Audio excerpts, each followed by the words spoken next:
Welcome to my channel Starlight Sci-Fi Stories. Thanks for watching. Please like and subscribe.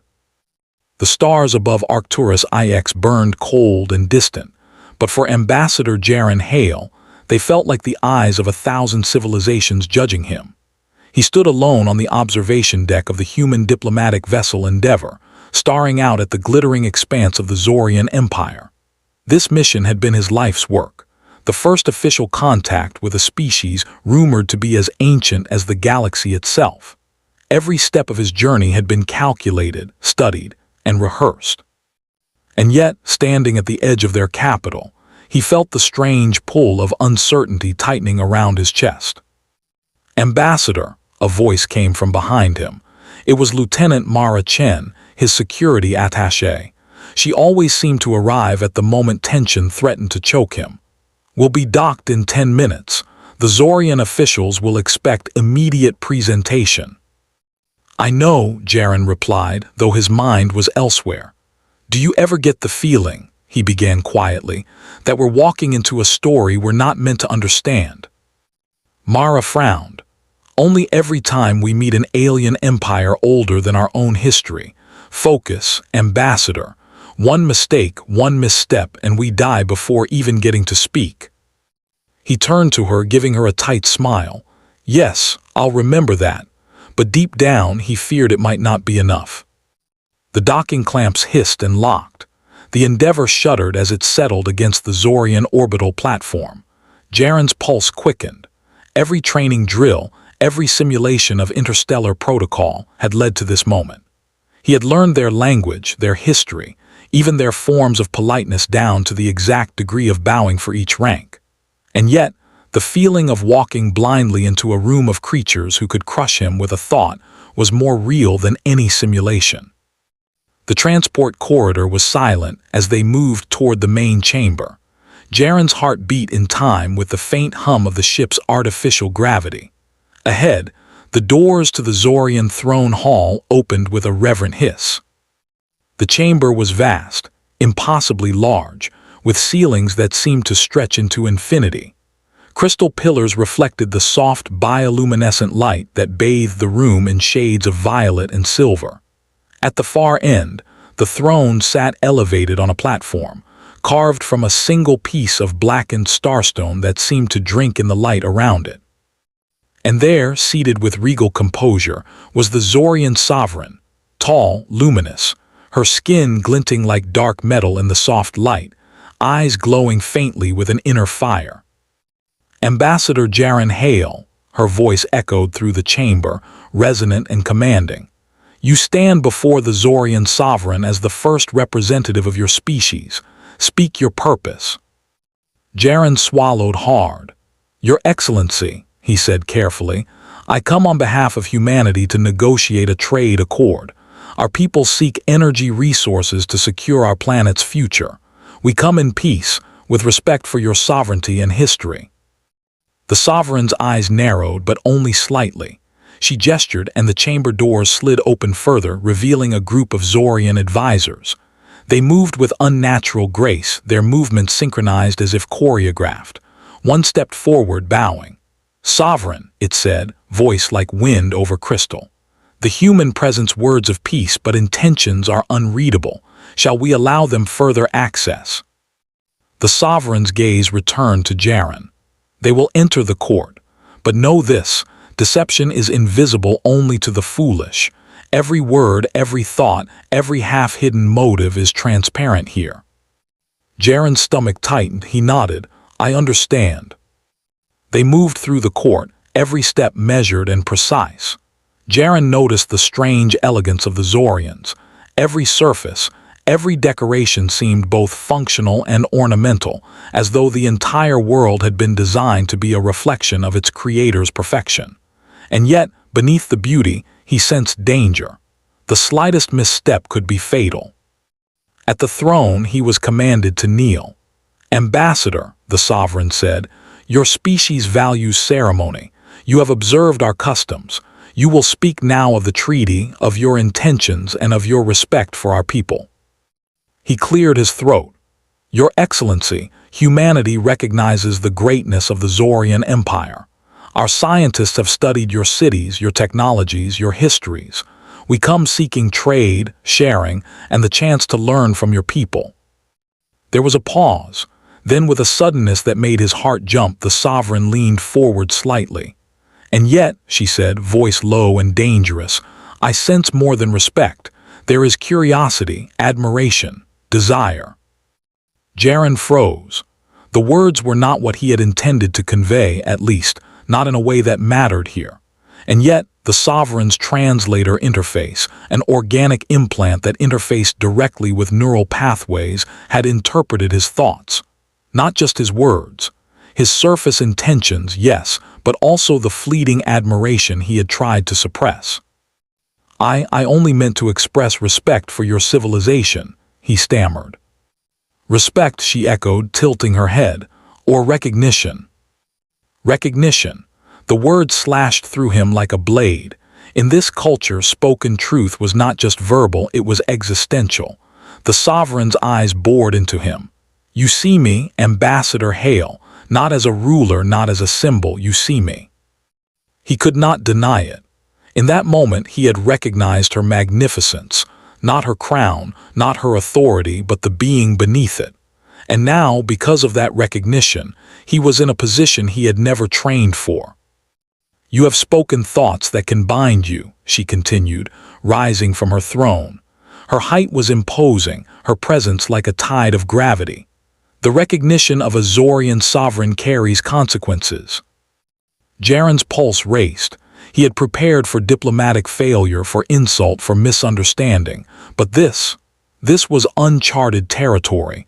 I do not intend offense," he said. "I did not mean." The sovereign's eyes flicked to the court advisors, then back to him. "Intent does not matter where truth is known. You have glimpsed beyond the surface. You have recognized, whether by accident or design. And now a choice is offered." "A choice?" Jaren asked, swallowing dryly. "Accept the bond, Ambassador," she said, her voice as cold as ice yet strangely melodic, "or leave this chamber and never return to the Zorian Empire." Jaren's stomach lurched. Leave. That would doom his mission, ruin humanity's chance at energy security, perhaps ignite tensions between two species. Accept. He didn't even know what it meant. A bond with a Zorian sovereign. What did that entail? Before he could answer, she descended from the throne platform, each step deliberate, each movement precise. The advisors stepped back, forming a silent perimeter around him. "You have until the rise of the first twin moons to decide," she said. "Dawn comes in 4 hours." Jaren was escorted to a private chamber, a room of astonishing beauty yet unmistakably a cell. Bioluminescent gardens glowed beneath a translucent floor, and delicate streams of water curved through the room like liquid crystal. Yet every exit was sealed. Guards stationed themselves with silent vigilance. Alone, he tried to think. Every diplomatic manual, every guide, every moment of his life's preparation had not accounted for a choice like this. He looked at the small table in the center of the room. A single object rested there, a pendant, pulsing softly with inner light. A heartstone, the chamber's attendant had called it. The attendant had explained, "It beats in time with the sovereign's heartbeat. It is offered to those who recognize her truth. Once touched, the bond can begin." Jaren's fingers hovered above the stone. 30 minutes passed. 1 hour. Each moment stretched into eternity. Outside, the twin moons crept across the sky, their light a pale echo of the sovereign's power. He remembered Earth. He remembered the lives dependent on the success of this mission. Every choice had consequences. If he accepted, he might bind humanity's future to this alien empire. But he might also secure their survival. If he refused, he risked personal failure, but perhaps survival for himself. A soft knock came at the door. The chamber shimmered, and the sovereign entered, dressed now in flowing robes that emphasized her stature, yet revealed her as human-like in essence, not just alien grandeur. "You hold the Heartstone," she said. "Do you understand the weight of what you consider?" Jaren nodded, voice barely audible. "I do, And yet, he took a deep breath, feeling the pulse of the stone almost in time with his own heartbeat. I will not choose blindly. I will learn, I will understand, and then I will decide. The sovereign studied him, a hint of surprise flickering across her features. You wish to know me beyond what is visible. You wish to court wisdom before declaring intent. I do, he said firmly. For a moment the chamber was silent except for the Heartstone's pulse. Then the sovereign smiled faintly, almost imperceptibly. Then you shall have your time, ambassador. But know this, the hours before dawn are fleeting, and in them truth cannot hide. Jaren sat back, heart pounding. The first part of the test had begun, not of diplomacy, not of courage, but of understanding an empire older than time itself. And as the moons rose higher, casting silver light through the crystal chamber, he realized that survival would demand more than knowledge. It would demand the courage to recognize, to choose, and perhaps to bind himself in ways no human had ever imagined. Outside the chamber, the empire continued its quiet hum of life, oblivious to the human ambassador's turmoil. But inside, Jaren Hale had stepped onto a path from which there would be no retreat. He picked up the Heartstone again, feeling the warmth of possibility, danger, and, perhaps, the faint stirrings of connection. And above all, he knew one thing for certain. Humanity had just entered a game played across millennia, and the first move rested in his hands. The chamber was silent, save for the slow, steady pulse of the Heartstone in Jaren Hale's hand. The first rays of the twin moons streaked across the crystal floor, washing the room in pale light. Time had a different weight here. Every second felt like an eternity, every thought amplified by the sovereign's awareness. He had resolved to understand before he committed, but understanding was proving more difficult than any simulation, more dangerous than any negotiation. The Zorian sovereign, Talira, had not returned after her initial visit, yet her presence lingered like a tangible force. Every flicker of light, every ripple in the room seemed to carry her intent. Jaren's thoughts were interrupted by the quiet sound of the chamber doors shimmering. He spun, expecting guards, but it was Mara Chen, his security attaché. Her face was a mask of urgency, her eyes sharp. "Ambassador," she said softly, though her voice carried steel. "They allowed me in. Why are you still here? You were supposed to decide hours ago." "I am deciding," he said, though even he knew it sounded like a weak excuse. "But not in the way anyone expects." She frowned. "Explain." He held the Heartstone out toward her. "This is not just a symbol. It is her trust, her offer of connection, of a bond that binds not just me, but humanity and her empire. I will not choose blindly. I must know her fully before I make this decision." Mara's eyes widened. "You're gambling with humanity's future for what? Curiosity." "Not curiosity," Jaren said firmly. "Recognition, understanding, and maybe the chance to prove what humanity can be." She shook her head. "You're impossible, but I see your point. I'll wait outside, but if anything goes wrong, ambassador." "I know," he said, giving her a brief nod. Alone again, Jaren let himself breathe. He felt the pulse of the Heartstone against his palm and realized how alive it seemed. Not just a relic or a device, something far older and more aware than anything humans had ever made. He closed his eyes and concentrated, imagining the sovereign not as an alien ruler, but as a being with thoughts, fears, and desires. Hours passed in silence. The first sun of the twin star system began to rise, casting gold and violet light across the chamber. The Heartstone's pulse quickened, and Jaren sensed her approach before he saw her. Talira entered silently, her robes catching the light, eyes bright with the intensity that had first drawn him in. "You meditate on the weight of a choice," she said softly, "and yet you hesitate at the final step. Why?" Jaren held up the Heartstone. "Because I have seen the consequences of hasty decisions. One misstep, one misunderstanding, it could destroy the trust between our peoples. I will not risk that lightly." Her eyes narrowed and he felt the weight of her judgment. And yet you hesitate with your own life at stake. You could leave, walk away, and live. Why do you not? Because leaving would betray what I feel, he said. Recognition is not something you can ignore. I see you, not just your power, but you, and I will not abandon that understanding. Talira studied him for a long moment. Then slowly she stepped closer. Very well, she said. If you wish to truly understand, you will undergo the trial of the twin moons.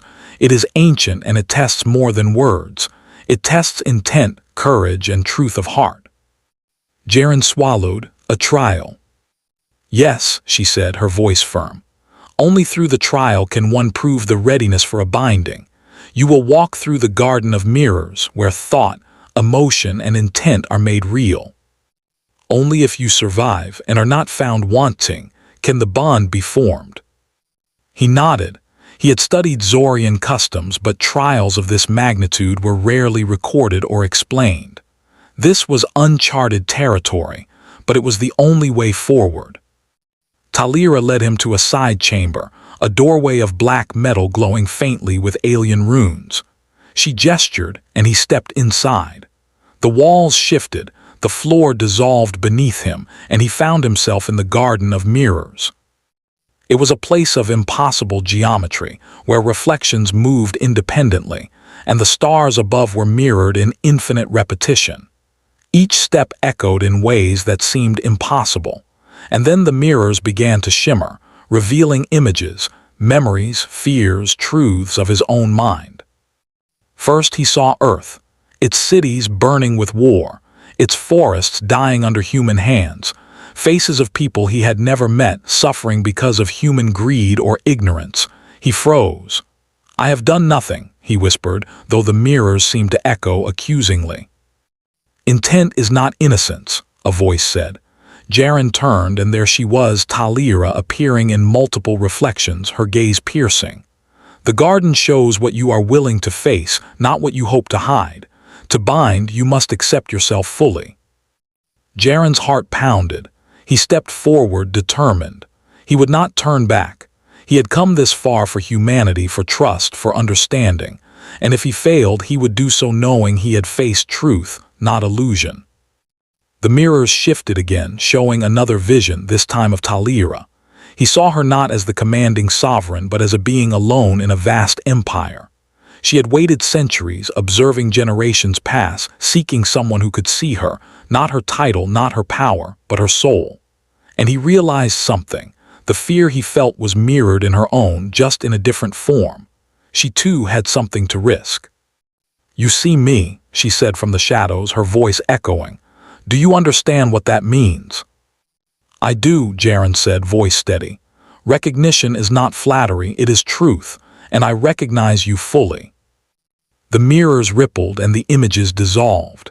Jaren felt the floor shift again. When he opened his eyes, he was back in the chamber, holding the Heartstone. Talira stood before him, regal and imposing, but also closer, human in essence, not just sovereign. "You have passed the trial," she said, and for the first time there was warmth in her voice.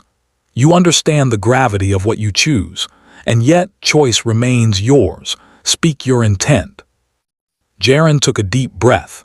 Every thought, every moment of preparation, every lesson from humanity's triumphs and failures crystallized into one clear decision.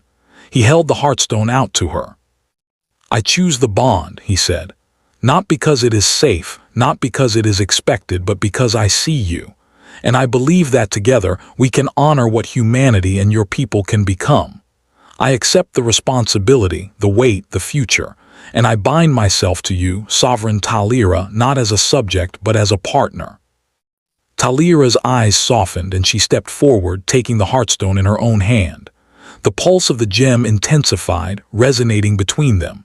She reached out and their fingers met over the glowing sphere. Energy surged, not violent, not destructive, but alive, alive with the power of intent and trust. The chamber seemed to hold its breath. Jaren felt warmth spread through his chest, through every nerve. He had not only survived the trial, he had chosen fully, with knowledge, courage, and truth. "You honor me," Talira said softly, And in doing so, you honor your people. The bond is formed. Outside, the Zorian court waited. Word would spread quickly, but for Jaren, the chamber had become a sanctuary of understanding. He looked into her eyes, and for the first time, fear and awe gave way to a quiet certainty. Mara Chen entered then, eyes wide at the sight. "Ambassador, you." "I made the choice," Jaren said simply, holding the Heartstone. "We have a future to protect, not just for us but for both our worlds." Talira inclined her head slightly. "You will have time to learn each other fully. Courtship among my people is not fleeting. It is a constant journey of challenge, understanding, and shared responsibility. But now, it begins in earnest." Jaren nodded. He felt the weight of the promise, the power of the bond, and for the first time he did not fear the unknown. Instead, he felt a sense of purpose, of possibility. Humanity had entered a new era, not through conquest or coercion, but through courage, intellect, and the recognition of truth. The twin moons rose fully, casting light on the crystal city beyond. Jaren and Talira stood together on the observation balcony, the Heartstone glowing softly between them. Below, diplomats scrambled to adjust protocols, trade negotiations resumed, and the galaxy watched unknowingly as the first human-Zorian bond was forged. And in that moment, Jaren Hale understood the meaning of his life's work, that humanity could rise to greatness not only through technology or weapons, but through courage, empathy, and the willingness to recognize the magnificence of others, alien or otherwise. He smiled at Talira. "I look forward to learning from you and challenging you." She returned the smile, a spark of warmth in eyes that had seen centuries. "And I from you, Ambassador. Together we will shape the future." The Heartstone pulsed steadily, a heartbeat shared across species, across worlds, across the unknown. And for the first time, Jaren Hale believed in the limitless potential of humanity. The galaxy would remember this day, though few would understand it fully. For Jaren and Talira, it was not just history, it was the beginning of a partnership, a bond forged in trust, courage, and recognition, and it would last longer than either could imagine. The twin suns rose, the crystal city shimmered, and the ambassador finally understood the meaning of being human and the power of being seen.